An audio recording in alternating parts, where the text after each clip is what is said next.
SS증권 방송 시청자 여러분 안녕하세요. 여러분들의 생활에 활력을 불어넣는 비타민 같은 시간 이윤희의 스마트 생활 정보입니다. 금요일 오전만 되면요 얼굴이 피곤해 보인다, 일주일 동안 고생이 많았다라는 이런 얘기 정말 많이 듣는데요. 하지만 금요일 오후 시간으로 다가갈수록 점점 더 얼굴에 생기가 들어갑니다. 네, 그 이유가 무엇일까요? 아마 바로 내일부터 시작되는 주말이 기다리고 있기 때문일 텐데요. 여러분들도 그럴 겁니다. 이렇듯 마음먹기에 따라서 같은 하루여도 다른 표정으로 생활할 수 있다는 사실, 네, 마음이 가장 중요한 것 같습니다. 네, 그래서요, 여러분들에게 또 한 주간 열심히 달려오셨으니까 주말 동안 편안하게 또 즐겁게 보내시라고 극장가 소식으로 준비를 했습니다. 그럼 이윤희의 스마트 생활 정보 지금부터 시작합니다.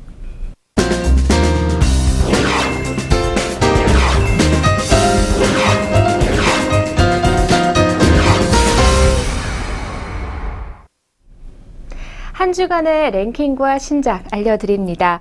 먼저 극장가 랭킹부터 살펴보도록 할 텐데요.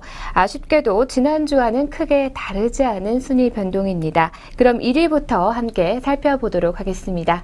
로맨틱 코미디 나의 사랑 나의 신부가 개봉 2주차 주말에도 박스오피스 정상을 지켰습니다. 비수기 극장가를 뒤흔들 만한 대작은 없었는데요. 별다른 순위 변동 또한 없었죠. 최근 주말 박스오피스 1위 성적 중에서 가장 저조하다고 볼 수가 있습니다.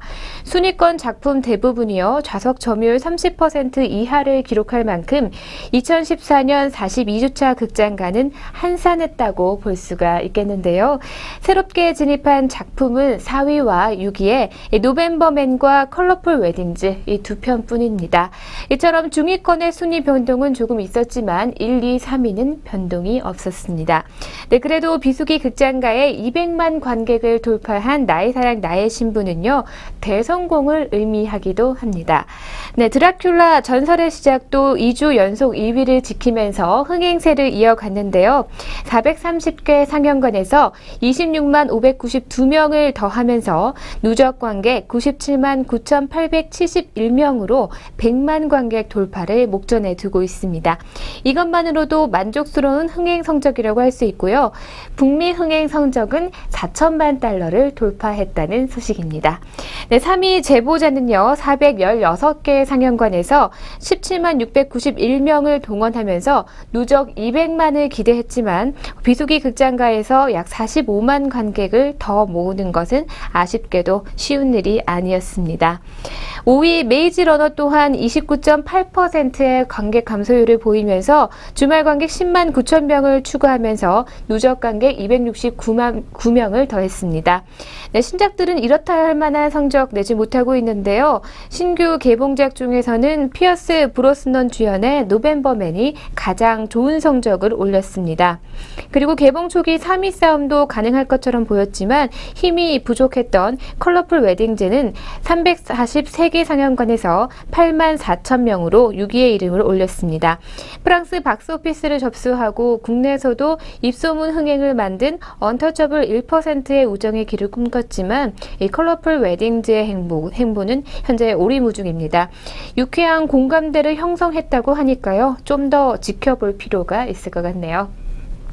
네, 그리고 에나벨은 한 단계 하락한 7위를 기록을 했고요. 슬로우 비디오는 4단계나 하락한 8위를 기록을 했습니다.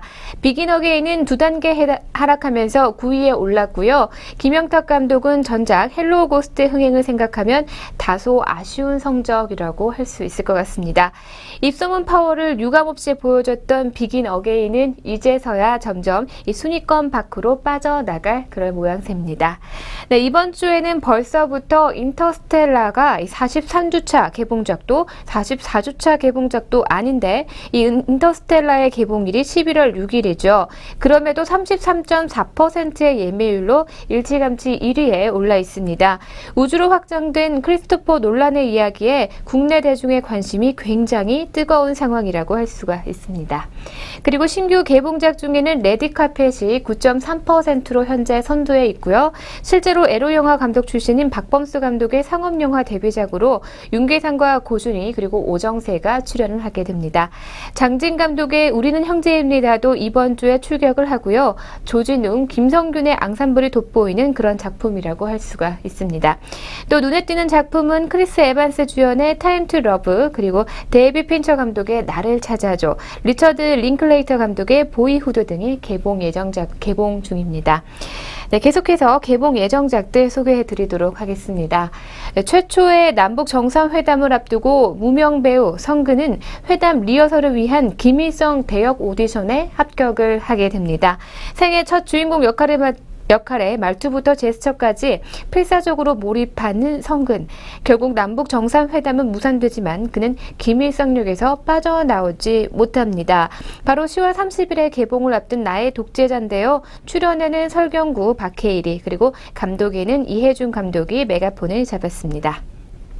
네, 매일 아침 되면 기억을 잃고 그 누구도 믿을 수 없는 상황에서 과연 그녀는 기억을 되찾을 수가 있을까요? 내가 잠들기 전에 로안 조페 감독이 메가폰을 잡고요. 니콜 키드만과 콜린 퍼스, 마크 스트롱이 출연합니다. 네, 다음 세 번째 영화입니다. 잊지 못할 그날의 기억, 사랑을 잃은 후에 다시 사랑할 수 있을까라는 영화, 바로 깨끗하고 연약하게, 일본 영화입니다. 신조 다케이코 감독이 메가폰을 잡고 나가사와 마사미와 오카타 마사키, 코라 켄코가 출연합니다. 네, 이렇게 해서 이번 주 랭킹과 또 개봉 예정작에 대해서 알려드렸습니다.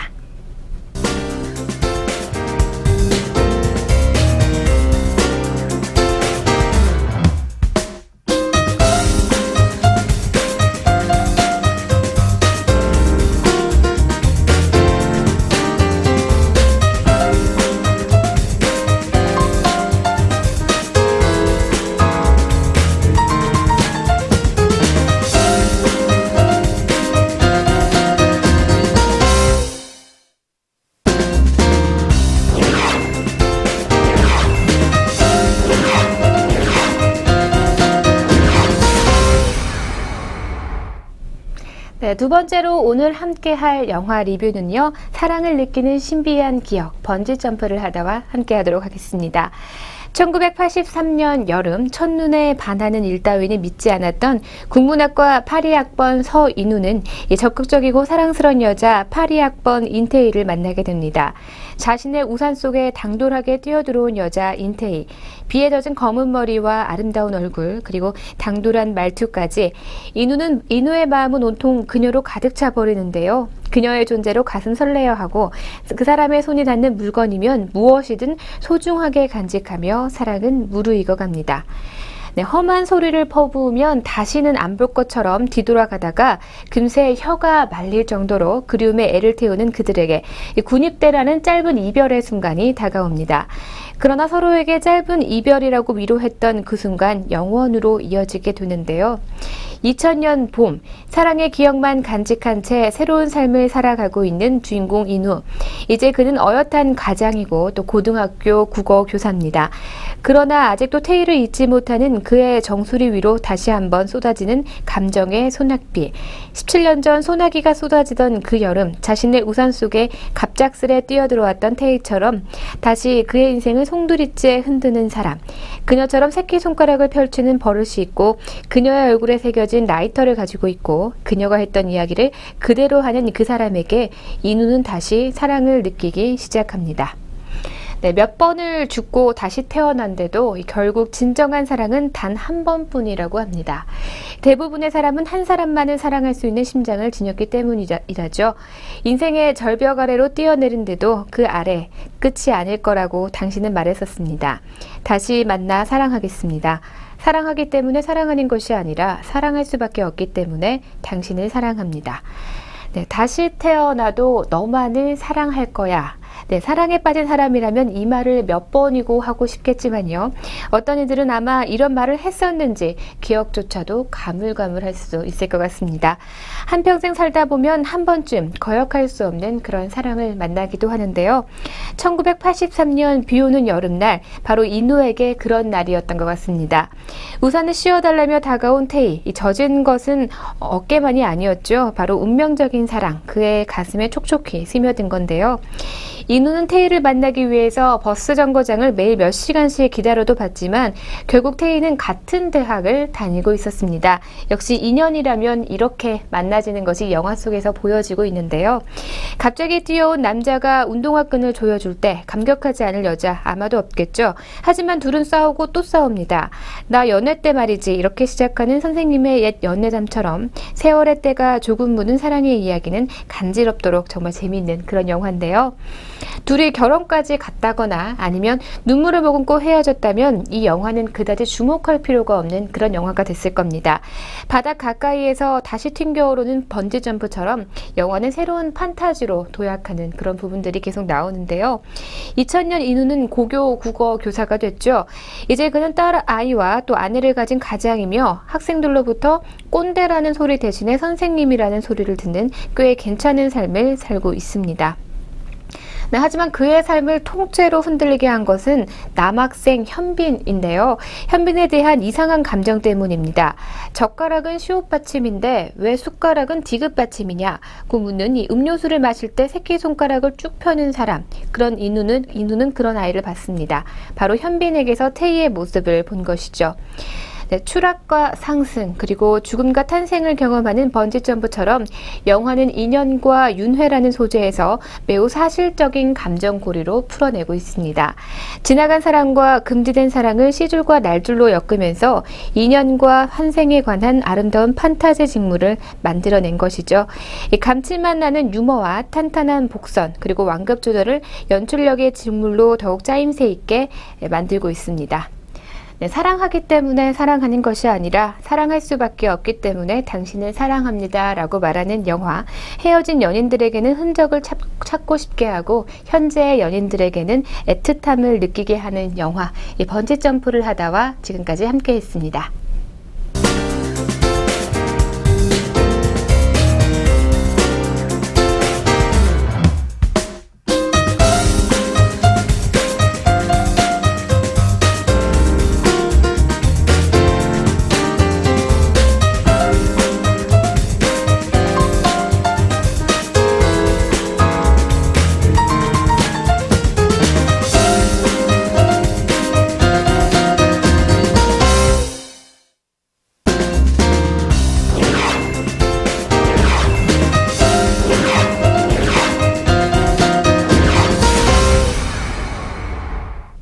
영화제 한 편과 연극 한 편 소개해 드리도록 하겠습니다. 올해로 12회째를 맞은 국내 최대 규모의 국제 단편 영화제 아시아나 국제 단편 영화제가요. 다음 달 6일부터 11일까지 서울 광화문 시네큐브와 인디스페이스에서 열립니다.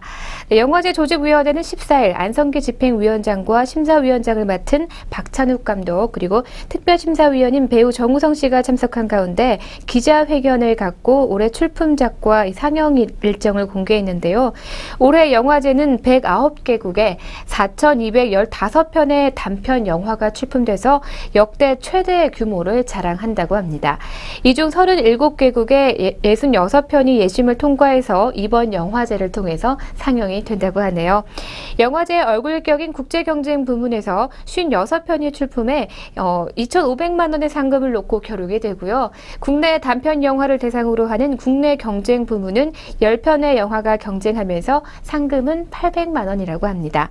개막작은 잔느 모로와 이자벨 위페르가 출연한 영화 사랑이란과 멕시코 출신 배우 가엘 가르시아 베르날의 데뷔작인 용기와 마음이라고 합니다. 그리고 폐막작에서는요, 경쟁 부문의 수상작이 상영이 된다고 합니다.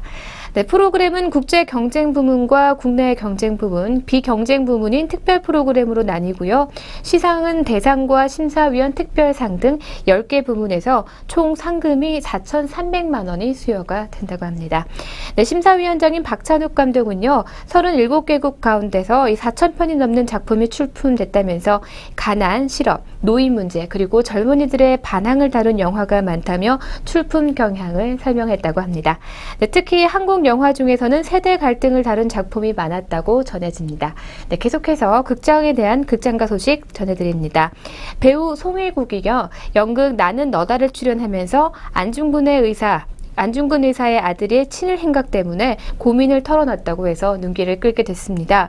네, 성일국은 14일 서울 종로구 동숭동 동숭교회에서 진행된 연극 나는 너다 제작 발표회에서 연출자 윤석화, 작가 정복근, 배우 박정자, 배혜선 등과 함께 참석을 했다고 합니다. 이날 성일국은 이 자리에서 나는 너다 초연 때 희곡을 받고 안중근 의사 아들 안준생이 친일 행위를 한 사실을 알았다며 이토 히로부미 아들에게 사죄하고 손자와 의형제를 맺었다고 들었다고 말했습니다. 송일국은 이어서 이토 히로부미 아들 이토 분케치를 만나 사죄했다는 것을 알고 충격이 커서 연극을 해야 하나 말아야 하나 고민을 했다고 전했는데요. 게다가 첫 연극 작품이고 1인 2역이었다고 합니다. 네, 그럼에도 희곡을 읽고 이것은 해야 한다고 해서 도전을 하게 됐다고 전했다고 합니다.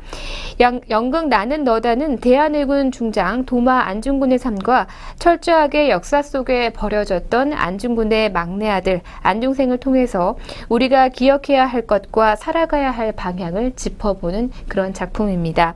이번 작품에는 안중근 의사와 그의 아들 준생, 1인 2역에는 송일국이 캐스팅이 됐고요.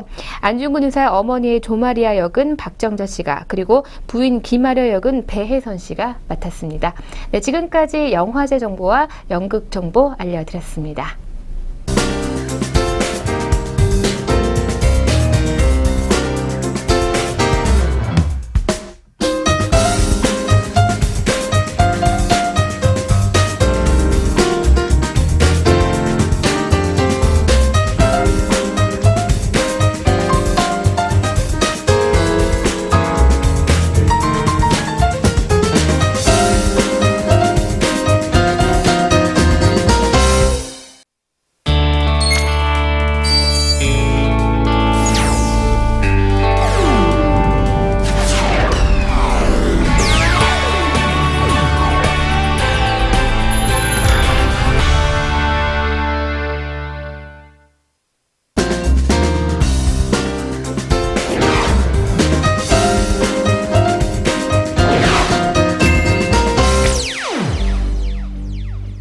오늘의 스톡 시간입니다. 계속해서 여러분들에게 극장가 소식 전해드리고 있는데요. 또 주식을 좋아하고 또 관심 있어 하는 여러분들에게 관련 정보 하나쯤은 알려드려야겠죠.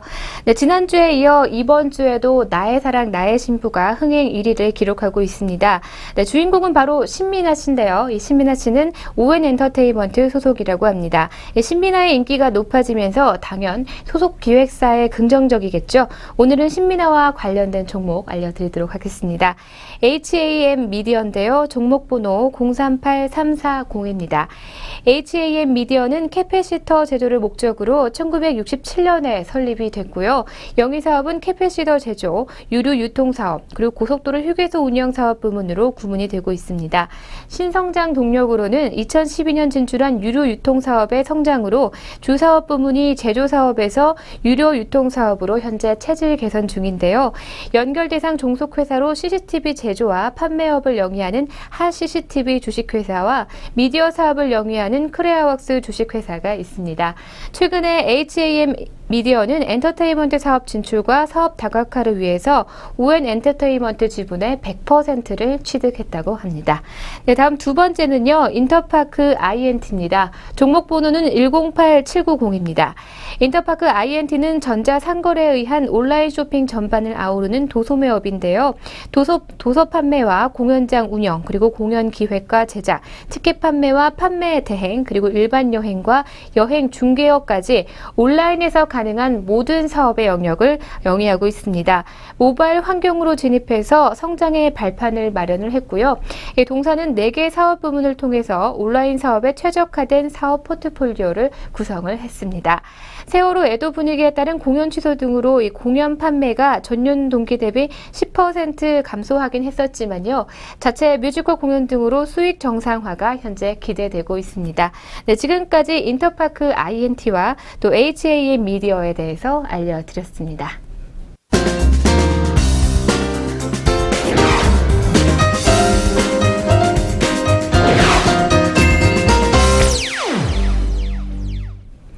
여러분들에게 즐거움과 감동, 재미를 드리는 오늘의 펀앤필입니다.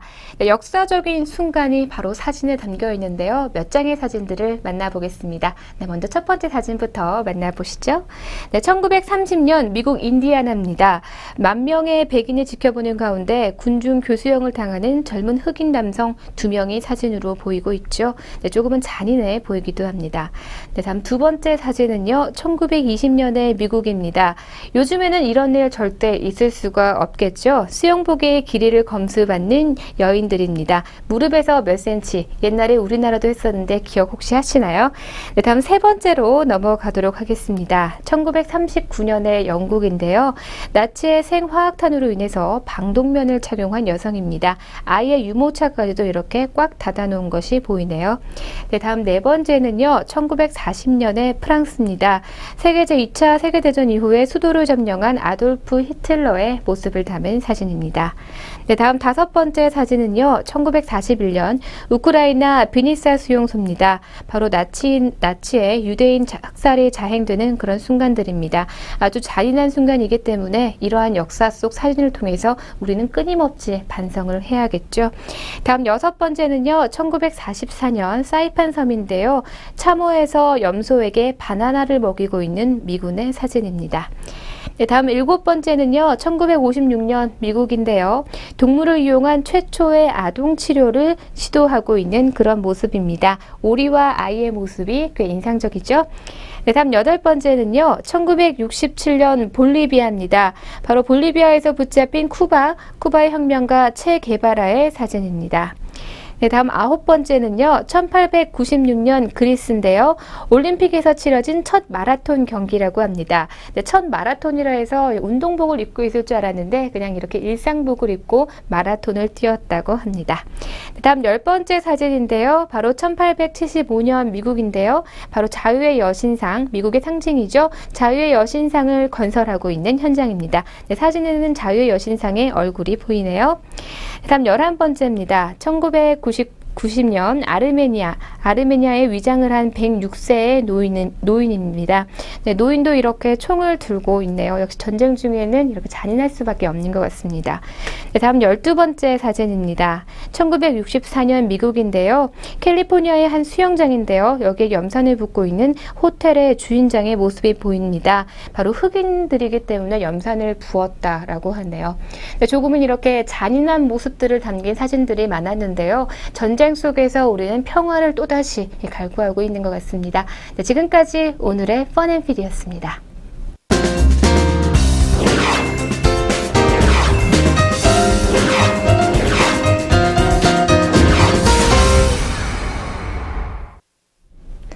오늘 함께한 시간 어떠셨나요? 덕수궁의 석조전이 개방을 했는데요. 하지만 인터넷 예약으로 가셔야지만 45분 동안 안내를 받으면서 들으실 수가 있습니다. 청명한 가을 하늘 가족과 함께 석조전 한번 구경해 보시는 건 어떨까요? 오늘 준비한 내용은 여기까지고요. 저는 다음 주 이 시간에 더 활기차고 재밌는 내용으로 함께 하도록 하겠습니다. 시청해 주신 여러분 고맙습니다.